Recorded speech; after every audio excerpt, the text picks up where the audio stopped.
আসসালামু আলাইকুম। দেশি অ্যাকোয়াম্যানের নতুন একটা ভিডিওতে স্বাগতম। আমি অরণ্য। আমি কিছুদিন আগে এই ক্রেফিশটা সম্পর্কে জানতে চাইছিলাম, তো গ্রুপে বেশ কয়েকটা গ্রুপে পোস্ট দিয়েছিলাম, তো আসলে তেমন কেউ কোনো ইনফরমেশন দিতেই পারেন নাই। তো তারপরে আমি স্টিল রিসার্চ করলাম, বা এটার পিকচার দিয়ে আমি খুঁজতে ট্রাই করলাম যে কিভাবে এটা হয়, কি হইতে পারে এটা। আমিও আসলে আগে পরে এরকম কোনো ক্রেফিশ দেখি নাই কারোর কাছে। তো এইটার একটা জিনিস খেয়াল করেন, এটার কিন্তু চোখ নাই। হ্যাঁ, ওই ছোটো ছোটো দুইটা আছে, ওই দুইটা সম্ভবত দেখে কি না আমি যে বলতে পারবো না। তবে এটার নাম হচ্ছে mountain cave cave blind fish, crayfish. ঠিক আছে, মাউন্টেন কেভ ব্লাইন্ড ক্রেফিশ, এরকম টাইপের একটা নাম ওর।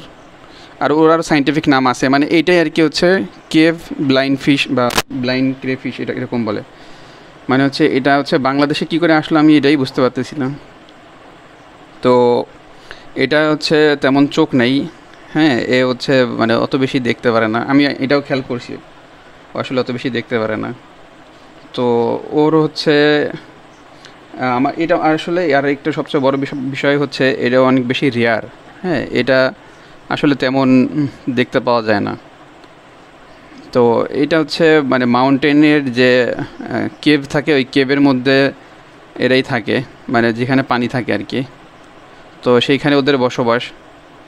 তো সেইখান থেকে কি করে বাংলাদেশে আসছে আমি এটাই বুঝতে পারছি না। আমি নিজেই আর কি নদী থেকে ওরা তখন ধরছে তখন আমি ওদের কাছ থেকে নিয়ে আসি।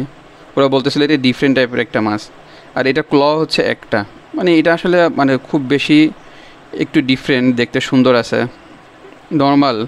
এর কালারও এমনই থাকে। আর এর জন্যই আর কি মোটামুটি একটা সেট আপ তৈরি করার ট্রাই করতেছি আমি। একটু ডিফারেন্ট হবে, পুরোপুরি সেট আপ হইলে আমি আপনাদের পরে দেখাবো। আপাতত এরকম করছে। এরা আবার স্যান্ডের উপরে থাকতে নাকি ভালোবাসে, এই জন্য আমি আর কি জাস্ট এর জন্যই এটা রাখছি। এখন দেখা যাক কী হয়। তো পরের আপডেট জানার জন্য অবশ্যই ফলো এবং সাবস্ক্রাইব করে সাথে থাকবেন। আর কারো যদি কিছু বলার থাকে অবশ্যই কমেন্ট বক্সে বলবেন। এটা সম্পর্কে কেউ যদি জানেন বা কারো কাছে এটা আছে কি না সেটাও যদি থেকে থাকে তাহলে অবশ্যই কমেন্ট বক্সে জানাবেন। সবাইকে ধন্যবাদ, ভালো থাকবেন।